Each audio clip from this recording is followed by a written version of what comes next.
Bonjour à toutes et à tous, et bienvenue sur Victimes du Travail, le podcast du cabinet Howard, où nous donnons la parole à celles et ceux qui combattent pour la justice en entreprise. Je suis Marian Terrasse, et aujourd'hui nous allons parler d'un rachat d'entreprise qui cache un traquenard. 24 salariés, le rachat qui tourne mal, tout le monde doit partir. Et soudain, en plus, 4 accusations de fraude qui tombent comme un coup près. Aujourd'hui, Marlon Zard nous raconte comment un simple changement d'actionnaire peut devenir un piège mortel pour toute une équipe. Et pourquoi sa première grosse bataille aurait bien pu se solder par un échec cuisant. Bonjour Marlon. Bonjour Marian. Marlon, est-ce que tu peux nous présenter la société ID Expert dont nous allons parler ? Que faisait cette société de 24 salariés ? Alors Marian, la société ID Expert, c'est une société qui s'occupait du contrôle contrôle manuel de la fraude en ligne. En gros, quand vous avez une personne qui achète sur Internet, il y a des contrôles automatiques de la fraude qui se font via des sociétés. Et si il y a besoin d'un contrôle manuel, c'est-à-dire d'une personne qui vous appelle pour voir si c'est bien vous qui avez acheté ou non, qui avez réalisé cet achat, les salariés d'ID Expert vous appelaient pour savoir si c'était bien vous ou non qui avez réalisé cet achat. Ces salariés de la société ID Expert, en réalité, quand ils ont postulé pour être salariés chez ID Expert, ils n'ont pas postulé pour être salariés chez ID Expert. Ils avaient tous postulé à une offre de la société Fianet. Fianet, qui est la maison mère et qui est une société qui contrôlait la fraude. Et en fait, Fianet contrôlait la fraude automatiquement en ligne, donc elle avait les outils de contrôle de fraude automatique, et les salariés d'ID Expert avaient été embauchés par Fianet pour contrôler manuellement cette fraude. Ils ont toujours pensé qu'ils appartenaient à la société Fianet, ils ont répondu à une offre d'emploi de la société Fianet, et donc ce sont des salariés qui se sont toujours considérés comme étant des salariés de la société Fianet. D'accord. Et comment est-ce que le groupe Auchan entre dans cette histoire ? Écoute, c'est très simple. En fait, Auchan avait besoin d'un contrôle de fraude automatique. Et donc, ce qu'a fait Auchan, c'est qu'ils ont racheté 100% de la société Fianet. Et donc, en rachetant la société Fianet, ils ont racheté de fait la société fictive ID Expert qui appartenait à 100% à Fianet. Et quand tu découvres ce dossier, qu'est-ce qui t'alerte immédiatement ? Où est-ce qu'on en est ? En réalité, quand j'ai découvert ce dossier, la société Auchan venait de racheter la société Fianet et artificiellement, la société Fianet avait en réalité signé un contrat de prestation de service avec la société ID Expert. Et ce contrat de prestation de service, il disait « Ok, société ID Expert, j'utilise vos services et j'utilise vos services moyennant le prix que vous me coûtez, c'est en fait le coût de vos salariés plus 10%. Donc en fait, Fianet avait signé un contrat avec ID Expert qui permettait à ID Expert d'être toujours rentable, puisqu'en fait, le coût que ça coûtait à Fianet, c'était le coût des salariés d'ID Expert plus un pourcentage un pourcentage qui était déterminé dans le contrat de prestation de service. Donc Auchan se retrouve avec le rachat de Fianet et de fait le rachat d'ID Expert, mais se dit, moi, j'ai besoin du contrôle automatique de la fraude, j'ai pas besoin du contrôle manuel. Donc ce qu'a fait Auchan, c'est qu'il s'est dit, j'interromps le contrat qui lie Fianet et ID Expert. Et sans contrat entre Fianet et ID Expert, ID Expert, qui n'avait qu'un seul client, c'était Fianet, n'avait plus lieu d'être. Et donc moi, j'ai été appelé par les salariés de la société ID Expert qui allaient faire face dans les semaines à venir à un licenciement économique. C'est ce qu'ils pensaient pour la plupart. De ton côté, est-ce que tu es convaincu que cette opération Auchan Fianet ID Expert est légale et que ses implications sont correctes ? Alors, je vais te parler d'un concept qui est évident et qui auparavant était extrêmement efficace, mais qui depuis rentre en désuétude. C'est la notion de co-emploi. En réalité, pour cette situation de créer, de filialiser pour de faux en réalité des sociétés afin de pouvoir s'en débarrasser quand on a envie. Dans les faits, c'est pas illégal. Mais dans le cas de Fianet et d'ID Expert, ça correspondait à ce qu'on appelait avant une situation de co-emploi. Parce que je te l'ai dit, les salariés de la société ID Expert ont toujours pensé qu'ils appartenaient à la société Fianet. Les salariés de la société ID Expert, concrètement, ils travaillaient avec les outils de Fianet. Leur seul client, c'était Fianet. Ils n'avaient pas de téléphone. Les téléphones appartenaient à Fianet, les téléphones sur lesquels ils faisaient le contrôle de la fraude. En réalité, la société ID Expert n'avait aucun actif qui lui appartenait. Tous les actifs appartenaient à la société Fianet. Donc en fait, il y avait une sorte de mixité, enfin que tout appartenait à Fianet. Et donc les salariés, de fait, pensaient qu'ils appartenaient à Fianet et non à ID Expert. Et à l'époque, la jurisprudence permettait, ça existe encore, mais c'est de plus en plus en désuétude et c'est extrêmement difficile de prouver, permettait de dire que les salariés se trouvaient en situation de co-emploi, qu'ils avaient deux employeurs, qui auraient été Fianet et qui auraient été ID Expert. C'était mon idée de base dans ce dossier, c'était de faire reconnaître le co-emploi entre Fianet et ID Expert pour dire que si jamais ils devaient subir un licenciement, les salariés de la société ID Expert, eh ben, ils auraient dû subir un licenciement pas seulement de la société ID Expert, mais également de la société Fianet. Donc, il y avait plein de moyens de contourner cette fraude. Le moyen le plus évident, rentrer à l'époque de plus en plus en désuétude. Je l'ai quand même utilisé. Maintenant, pour se débarrasser des salariés, ce qu'a fait la société Auchan, c'est qu'il a dit « Ok, je licencie pour raison économique tous les salariés de la société ID Expert. Et la raison de ce licenciement économique, c'est une mutation technologique. » En fait, il expliquait que, de fait, à cause des transformations technologiques, il n'y avait plus besoin de faire du contrôle mécanique de la fraude. Il n'y avait plus besoin d'appeler manuellement des acheteurs pour voir s'ils avaient réalisé ou non cet achat. Donc c'est ce qu'ils ont utilisé pour commencer à enclencher un licenciement économique qui devait à l'origine toucher tous les salariés de la société ID Expert. D'accord. Donc cette mutation, ce type de licenciement économique, cette mutation technologique, ne semble pas t'avoir convaincu. Et en plus, il me semble savoir que sur les 24 personnes concernées, finalement, les situations de licenciement vont être très différentes. Est-ce que tu peux nous donner un peu plus d'informations ? Alors oui, il y avait 3 situations différentes. Il y avait une situation qui concernait les salariés protégés. Parce que les salariés protégés, eux, doivent, avant d'être licenciés, subir une autorisation. Il faut que l'inspection du travail autorise factuellement le licenciement des salariés protégés. Ça, c'est pour les salariés protégés. Et il y avait les salariés non protégés.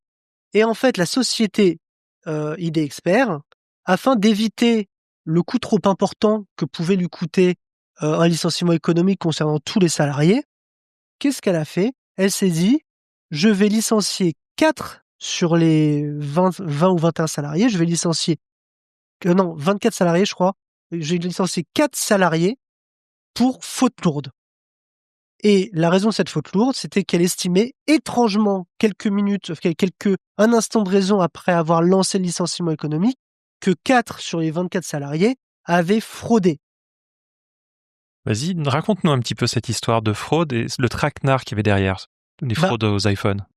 En fait, elle estimait que 4 des salariés avaient profité de leur situation de contrôleur de fraude manuelle pour faire bénéficier à des proches de l'achat d'iPhone. En fait, plein de proches ont acheté plusieurs iPhones au même moment, selon la société, et ces salariés en question auraient validé manuellement les achats de ces iPhones. Et donc, en fait, elle a fait des rapprochements un peu étranges en disant « Ah bah tiens, cette personne a le même nom que le salarié, donc en fait c'est un proche, et donc on va licencier le salarié pour faute lourde. » Et c'est ce qu'ils ont dit, et donc il y a 4 salariés sur les 24 qui ont été de fait licenciés du jour au lendemain, alors que tous leurs collègues ont reçu leur licenciement économique, qui ont été licenciés du jour au lendemain, sans préavis, sans indemnité légale, et pour faute lourde. Donc c'était un vrai traquenard pour économiser de l'argent. Alors, est-ce que Donc, tu peux nous en dire un peu plus sur la différence entre une faute lourde et une faute grave dans le cadre d'un licenciement et aussi par rapport au licenciement économique? il y a une différence fondamentale entre une faute lourde et une faute grave. La différence fondamentale, c'est que dans la faute lourde, il faut une intention de nuire. Et en réalité, je me rappelle très bien de cette audience, de l'audience où j'ai plaidé pour les 4 salariés non protégés qui avaient été licenciés pour faute lourde. Je leur disais déjà, c'est à vous, vous avez licencié le salarié pour faute lourde, donc c'est à vous d'apporter la preuve de cette faute lourde. Mais et vous n'apportez pas la preuve, juste vous apportez la preuve d'un dépôt de plainte, mais il n'y a pas de fin à ce dépôt de plainte, il n'y a pas de finalité. Mais par contre, et surtout, où est l'intention de nuire? Et je me rappelle de cette audience où les 4 conseillers ont regardé l'avocat adverse et lui ont dit: «Mais oui, en effet, où est l'intention de nuire?» Et donc, quand je suis sorti de cette audience pour les 4 salariés, je savais de fait que, en tout cas, le licenciement pour faute lourde allait être requalifié. Je ne savais pas comment, mais il allait être requalifié. D'accord. Alors, est-ce que tu peux nous résumer ta stratégie de défense au prud'homme dans cette première partie de notre histoire? Alors, on va prendre les 3 cas spécifiques. D'abord, pour commencer, il y avait les salariés protégés. Les salariés protégés, ils devaient avoir une autorisation de l'inspection du travail. J'ai accompagné tous les salariés les uns après les autres auprès de l'inspectrice du travail en question et j'ai prouvé qu'en réalité, il n'y avait pas de mutation technologique et j'ai prouvé aussi qu'il y avait en réalité une fraude, qu'en réalité, tous les salariés d'IT Expert appartenaient à Fianet et que, à la limite, sur le terrain du licenciement économique qu'ils auraient dû faire, ils auraient dû attendre peut-être 6 mois, 1 an pour prouver qu'il y avait une baisse de chiffre d'affaires qui aurait été de fait la résultante de cette annulation de contrat entre Fianet et ID Expert. Ils auraient pu aller sur ce terrain-là s'ils avaient été patients et le licenciement aurait été difficilement contestable. Mais là, ils ont été sur la mutation technologique. Il n'est apporté aucune preuve de la mutation technologique.